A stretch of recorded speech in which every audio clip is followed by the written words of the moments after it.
માણાવદરના બાપા સીતારામ ધામે બાપા સીતારામ સેવક ગ્રુપ આયોજિત શ્રી ગૌ ગાયત્રી યાગ યજ્ઞ બાપા સીતારામના મુખ્ય યજમાન પદે યોજાયો હતો, જેમાં ગુરુ વંદના કરી ગૌ માતાનું પૂજન અર્ચન અને પરિક્રમા કરવામાં આવી હતી। ત્યારબાદ ગણપતિ વંદના અને ગણેશ ગાયત્રીની મંત્રમાળાનો હોમ, ગાયત્રી મંત્રમાળા હોમ, માતાજી મંત્ર આહુતિ, સદગુરુ મંત્ર આહુતિ, વિષ્ણુ મંત્ર આહુતિ, રુદ્ર મંત્ર આહુતિ, હનુમાન ચાલીસાના પાઠ, હનુમાન ચાલીસા હોમ, સુરભી ગૌ મંત્રની માળા હોમ થયો હતો।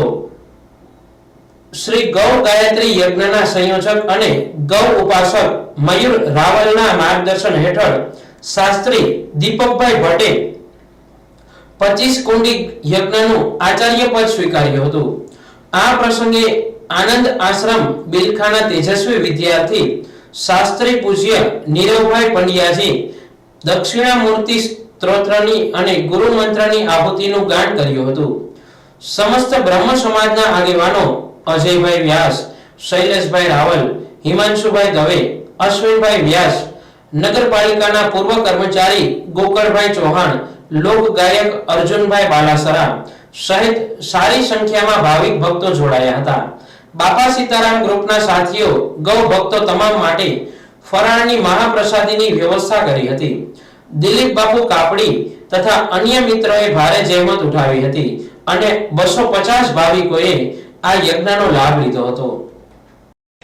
બાપા સીતારામ ધામ માણાવદર ખાતે આજે ગૌ ગાયત્રી યજ્ઞનું આયોજન થયું છે। મયુર મોહનલાલ રાવલ ગૌ ગાયત્રી યજ્ઞના સંચાલક, મારી બાજુમાં ઊભા છે દીપકભાઈ ભટ્ટ, એ આ યજ્ઞના આચાર્ય છે, અને બાપા સીતારામ સેવક ગ્રુપના અગ્રણી દિલીપ બાપુ કાપડી છે। બાપા સીતારામ ધામમાં આજે 25 કુંડી ગૌ ગાયત્રી યજ્ઞનો પ્રારંભ થઈ ચૂક્યો છે। ગણેશજીની માળા હોમી, ગાયત્રી માતાની હોમી અને હવે સુરભી ગાયની માળા હોમશું, ગૌ પૂજન કર્યું। બધા સૌ ફરાળ કરી અને જવાના છીએ। આ વિસ્તારમાં અવળો મોટો કાર્યક્રમ સૌ પ્રથમ વખત આડોશ પાડોશના ભાવિક ભક્તોના સાથ સહકારથી થયો છે। આ યજ્ઞના મુખ્ય યજમાન બાપા સીતારામજી છે અને પ્રતિક યજમાન તરીકે ગૌ માતા અને નંદી બાબા એના પ્રતિનિધિ તરીકે સૌ વિવિધ જ્ઞાતિના લોકો આમાં જોડાયેલા છે। આવું સુંદર આયોજન નવા વર્ષમાં મકર સંક્રાંતિ પહેલાં વિષ્ણુ ભગવાનને યજ્ઞ પ્રિય છે એવી રીતે આ એક આયોજન થયું છે।